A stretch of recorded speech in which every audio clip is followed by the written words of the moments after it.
Hello everybody, good evening and welcome to the United Stand. Weird time to be live, but this is the time they've done the press conference over in Barcelona, so we're reacting to Erik ten Hag's press conference ahead of this huge game against Barcelona, which will have kicked off at this time tomorrow night because it's kicking off at 5:45. But he spoke about Frankie de Jong. He's given us an update on the injuries. He's spoken about Barcelona. In some ways, I don't think it was a hint that Ten Hag would like to manage Barcelona. But I think I've always felt it, and I think in the way that he spoke about Barcelona tonight, I think it's the one weakness we may have with Ten Hag and his future at United. I think there's only one club he would probably go to, and I think that is Barcelona, because there's that huge connection between Dutch football and Barcelona. Johan Cruyff.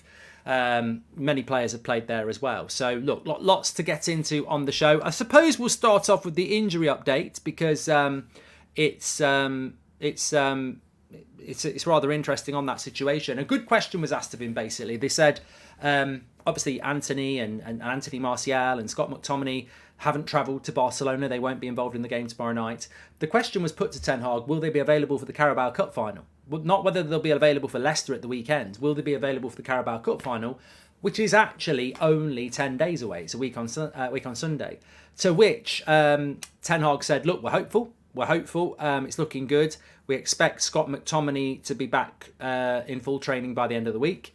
And we expect Anthony to be back at the start of next week. But none of those players are going to be back for the Leicester game. I think that's pretty clear that we will. Maybe McTominay will be on the bench. But I don't think for 1 minute he will be any of those players back. I didn't hear an update on Anthony Martial. I don't know whether anybody else heard it. I didn't hear it. So I'm not so sure about that. But certainly, I mean, Anthony picks up these injuries and then he's out for 2 or 3 weeks, and we just don't know what the problem is a lot of the time, do we? But no Anthony, no Martial, no McTominay for tomorrow night, and none of those three for the Leicester game. But potentially for the home tie against Barcelona next week, we could see Anthony back, and hopefully we'll see Anthony Martial back sooner rather than later. I've got to say, Luke Shaw was sat in the press conference actually, and he answered a couple of questions that were quite interesting. But I don't know whether you're watching MUTV before the press conference. I was stunned. I was absolutely stunned. They were talking about the absence of Martinez and basically said, well, I wonder who will be playing with Varane. You know, it'll be Lindelof or Maguire. Not one mention of Luke Shaw. And you think, these are people who are on MUTV, Manchester United TV, and they don't even figure out that the logical centre-back that's going to play with Varane will be Luke Shaw. I mean, maybe that won't happen, but why would you even mention Lindelof and Maguire when it's the favourite to start is going to be Luke Shaw? Munya, welcome to the Members Club. He was asked about de Jong. Actually. I'm just going to fly straight into this. So he was asked about Frankie de Jong, and he said, look, he was part of the class of 2019 with me at Ajax, which people were fascinated about.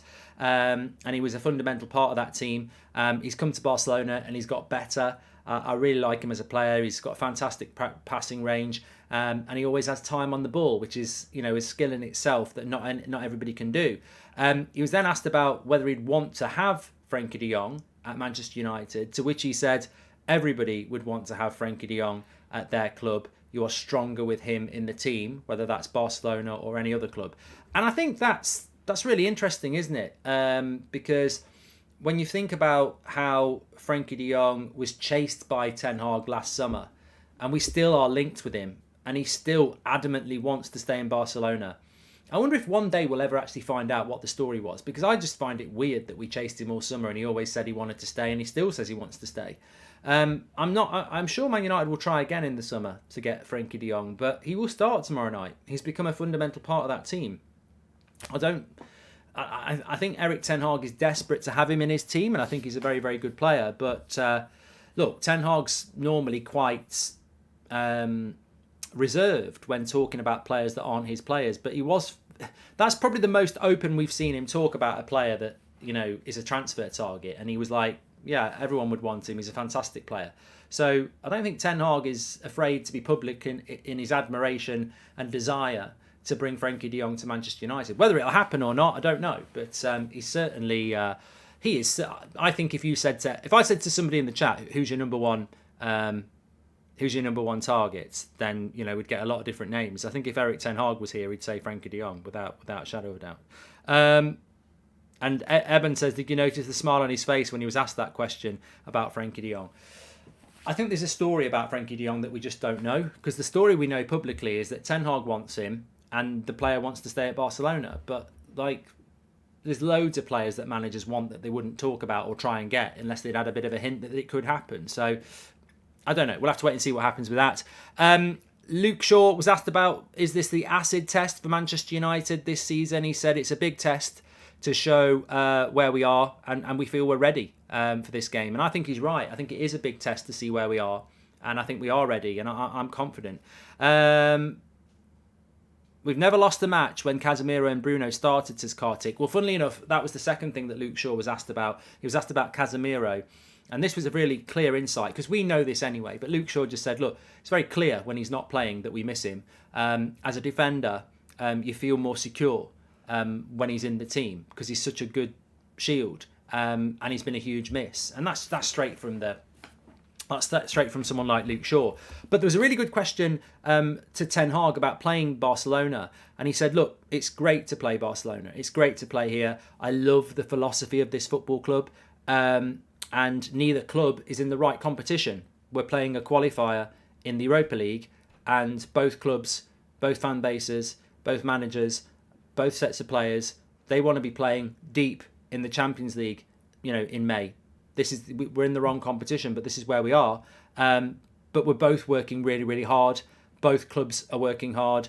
Both clubs needed a reset, and both are on a journey, and both clubs are heading in the right direction. And I think that was a real good observation from Ten Hag yet again, that both clubs are in a very similar situation. Both clubs are sleeping giants in the wrong competition, and both clubs are heading in the right direction. I mean, Barcelona, they're clear at the top of La Liga. They will be back in the Champions League again. I mean, they were in the Champions League this time. It just went wrong, but they've had that reset. And the same for us as well. I think there's a huge admiration from Ten Hag. And, when he said, I just love the philosophy of this football club, I thought, you know what, I could see Ten Hag as a Barcelona manager. Hopefully it will never happen, but I think it's probably the one job that would appeal to Ten Hag. I don't know. I don't think he'd be leaving Man United if they offered him a job, but I think there's a lot of respect there and a lot of admiration. I would like De Jong, says Jackie, but I think there are several players that are better, or at least have the potential to be better, like Bellingham and Valverde. I think De Jong and Casemiro would form a formidable midfield too, to be honest. I think that Eriksen and Casemiro has been very, very good. I think De Jong is Eriksen, but with the capability to be defensive and more mobile as well. Maybe you should buy the club, says Sade. Yeah, I don't think we've got anywhere near the money for that. Thank you very much. Another good question he was asked about was, can you plan ahead, i.e. the Leicester game? You're playing so many games at the moment, Eric. Can you actually plan ahead and start planning your team for Sunday and the Carabao Cup, and you're playing a game every 3.5 days? I thought this was a good question, to which he replied, look, you always want to plan ahead and you've always got plans. But as I've said many times before, the first game is always the most important game, because yes, you plan ahead, but that first game can change your plans. Performance, injuries, suspension, many things. And that is why the next game is the most important game. And he's right, whether it's a FA Cup game against Reading and you've got a bigger game coming after that, whether it's the Nou Camp and you've got Leicester at home, you have to take it. You have to take it. You have to take the opportunity in front of you, and you have to focus on that game. And he's absolutely correct. I mean, we look at some of the losses we've had injuries-wise over the last few weeks. You have got to take the next game and just do that. And Leicester will be a difficult game on Sunday, of course, as we know. But you have to do that. He was asked about Xavi. Now, Xavi was very complimentary about Erik ten Hag before in his press conference today. He was asked about Xavi, and he said, look, Xavi had said something. Xavi had said words to the effect that Ten Hag was a manager that he really liked. He was almost a blueprint for progressive football, and he'd done a fantastic job at a very difficult time at Manchester United. To which Ten Hag said, well, Barcelona's a very, very difficult job as well, and Xavi's done a very good job there, and they're playing their best football than they've been playing in years. So there's definitely a lot of mutual respect there, isn't there, between the two? And I think it's massively interesting and compelling how this game is going to play out. He was asked about the difference between the Premier League and La Liga. Now, he wasn't as brave as I was, and he is sat in Barcelona, so I understand that. But he basically said, yes, the Premier League is very intense. and energetic, but both leagues are very intense, and I don't think we'll see a massive difference in the two teams based on the strength of each other's league. And I would agree with that. I think Barcelona and Real Madrid are the best of the best that La Liga's got to offer. I said last night, and I'll stand by it, I think the general depth and quality of the Premier League is the best in the world. And I don't think La Liga can deal with that across their whole league. However, I think Barcelona and Real Madrid are, two of the best teams in the world, and they will give anybody a game tomorrow night. So yeah, I don't think there's going to be. I don't think because the Premier League is stronger than La Liga, and it's more intense, that we will be more intense. And Barcelona won't be able to deal with us. I think Barcelona are a fantastic side. We're going to lose again. We suck against Spanish teams, says Sulai. You know what? I love that sort of naivety. I really do. Like they actually think that Manchester United Football Club will always struggle against Spanish teams. I mean, how does that even work? Different players, different coaches, different managers. I mean, what sort of mystic meg crap is this? Man United will always struggle against Spanish teams. I mean, where's the layers to that?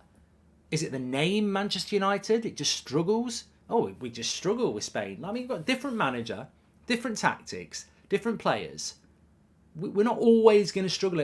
Somebody was coming at me with this the other day, and they were including friendlies. They included the 2 friendlies we played in December with none of our first team as bad results against the Spanish. And I'm like, I don't think that washes. I really don't think that washes at all. I know our recent record against Spanish clubs hasn't been great, but they've all been with different managers. Like, this is Ten Hag's time. I couldn't give a shit.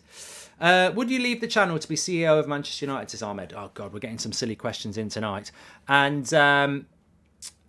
also, Javi has the Princess of Spain in his DMs, says Jackie Boy. Okay, it is one of those.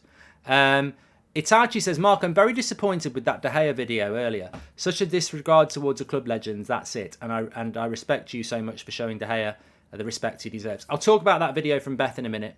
I will talk about that in a minute.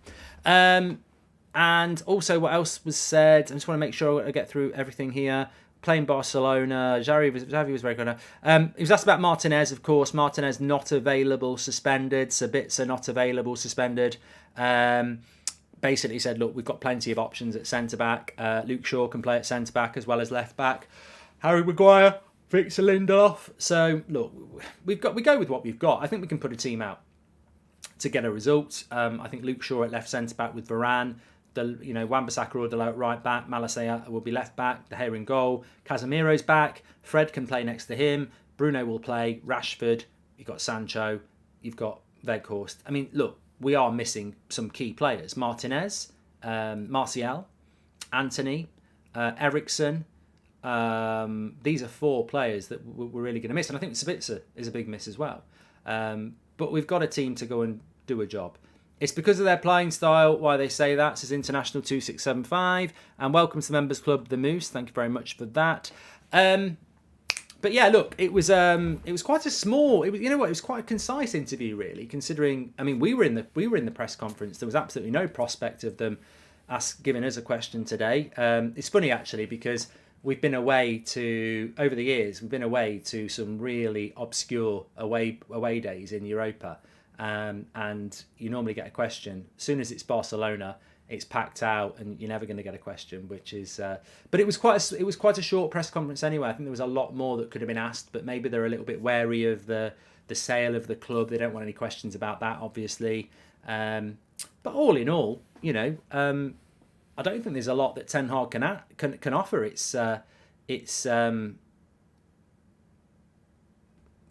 It's leg 1. It's in Barcelona. And I think we've just got to come out with a result. I agree what was said earlier about the De Gea video. Would like similar for players like Shaw and Bruno, who are the fans overrate a lot better players in those positions, says HK and Music. And I predict a 1-1 draw. It's going to be tight, says Stephen. Do you regard Pedri as superior to Bellingham, says Sudo? I don't really watch a lot of La Liga. I've said this before. I'm looking forward to the game tomorrow because it's 2 massive clubs in the wrong competition. Who are on a reset, like Ten Hag says, and are on a rebuild. And hopefully, we will see Manchester United playing Barcelona again very, very soon, deep into the Champions League, because that's where we should be. But I don't watch La Liga. I really don't. So, right, let me just hit this in the chat. DBT says, facts, that video Beth did today. So Beth did a video this afternoon. I'm fully aware of it. It's about, she thinks De Gea should be moved on. I'm feeling angry as I say this, but Beth feels that De Gea should be moved on. I think Adam thinks it as well. I know people in the chat think it. I know people on social media do it. It's a weird thing to want De Gea out of the club, and I think some people take it to weird lengths, like taking clips from here, there, and everywhere. I think it's 100% disrespectful. I think it says a lot about the modern football fan that you would even do that to a legend of the club is massively disrespectful. Having said that, Rooney at the end, I felt, Rooney was one of my favourite players United have ever had, but at the end of it, I was doing the United stand at the time, the videos are there, I felt he'd come to the end of the road and I wanted him to go. There was nothing to not, I still appreciated him as a legend, but I felt it was time to go. But, what you have to understand here is that, I find it irritating when people want De Gea out, because I don't think he needs to go, and, I see Ben Foster every week, very, very good goalkeeper. He doesn't get it at all. He's like, why would you move on a goalkeeper who's still one of the best shot stoppers in the world just because you want a little bit of better distribution? Basically, Ben Foster said to me, you move De Gea on for someone with better distribution, you'll start conceding more goals because he is that good at shot stopping. The saves he makes, there's not many goalkeepers who can make them, so you're going to start conceding more. So it's a balancing act. But look, if you want De Gea to go, that's fine. There's a video on the channel that, may make you feel happy. The bottom line for me is, this is the United stand. People disagree in the chat all the time. We're not a dictatorship. Just because I don't want De Gea to go doesn't mean that I can say to Beth or anyone else, you're not doing a video on De Gea going. I completely disagree with it, and I'm disagreeing with it now. I think it's ridiculous, and I'll argue that with anybody. I'm not bothered. But this community has to give both sides when there is a movement to change, and there is a movement to change, and that's what it is. And Emil says it's a terrible take. Some people say it's a good take. Watch the video and make your own mind up. I'd say, look, I respect the take from Beth and anybody else, because I think she put across her thoughts very, very well and constructive. Completely disagree with them, but it wasn't just a rant about getting him out of the club. There was actually, it was backed up by a view, and that's what this channel must always be. Opinions. It's what it's always like. If it isn't, it will never be genuine, because it will always just be one person's opinion. And I can't sit here and be a hypocrite and say, well, we're all about opinion, but then shut down certain opinions because I don't want that to happen. So look, I completely disagree with it. You can watch it yourself. It's on this afternoon. It was on this afternoon. Some people do agree with it. So give it a watch and see what you think. We need to counter-attack like Bayern did against Barca, says Billy Smith. I think we will. I think that's how we will approach this game. Here is a question to ask the Gea haters. Who will replace him? There are no world-class keepers available right now. And don't get me started on Henderson, says Jackie Boy. And I agree with what was said earlier about De Gea. No, that was from HK Music. You know what? I watched it. I watched the video from Beth. You watch it yourself. And what I would say about replacing De Gea is, when you're comparing Costa's stats from the Portuguese league and Raya's stats from the Premier League for Brentford, I don't care if you're comparing him with an up-and-coming goalkeeper who plays for bloody Man City. It's a different job to play for Manchester United, and I'm old enough to see that. Some people who are doing these videos won't have been around when we replaced Schmeichel, and we brought good goalkeepers in, and they got swallowed up by the job. Barthez was a World Cup winner. He bottled being a Man United goalkeeper. He couldn't deal with it. It's a very difficult job to do. And just because you're playing well for Brentford or Porto doesn't mean you're going to come in and play well for Man United. 75,000 fans every week, expectation, scrutiny. Many will bottle it. There's not many people who can play for Man United and do it consistently week in, week out. We've seen it with Casemiro. Casemiro completely embodies what the pressure and the ability to lead games and soak up the pressure. Not many people can wear a Man United shirt. It's even when you're not being successful, it's not about being successful. It's about that Manchester United shirt. We didn't win the title through the 70s and the 80s, and the pressure was still there. We haven't won the title for the last 10 years, and the pressure is still there. The demand is still there. Those standards will never drop. Whoever comes in as the next heir to De Gea's throne, one of the most important things they've got to do is have the personality to deal with that every week. There are fantastic goalkeepers out there, but not all of them have got that personality to do it. That's one of the most important considerations that nobody ever puts any value on, because you can't put that into a stat. There is no stat for that, and yet it's the most important thing. Pedri is the player to sign. We're not getting Pedri. Pseudo. I don't know why people start talking about Pedri. We won't be getting Pedri. D-Train says, you're out of control, Bridge. All keepers can shot stop. How can you see? We need a better... Yeah, you're absolutely right. Right, this is moving into something I'm not getting involved in. If you want to, you can check out Beth's video. It was her video. Go and watch it. Whack your comments in there. I don't want to replace De Gea, and I can't get involved in conversations with idiots. All goalkeepers are good at shot stopping. Yeah, that's exactly how it works. It's like all strikers are brilliant. You know, I don't know why Haaland bothers, because all strikers are like that. It's dead easy to finish. I don't know why Haaland gets the big books. And, you know, David De Gea, one of the best shot stoppers in the world. I don't know why he bothers, because all goalkeepers are good at shot stopping, aren't they? Yeah, well, let's go and get the Preston goalkeeper. It'll be really cheap.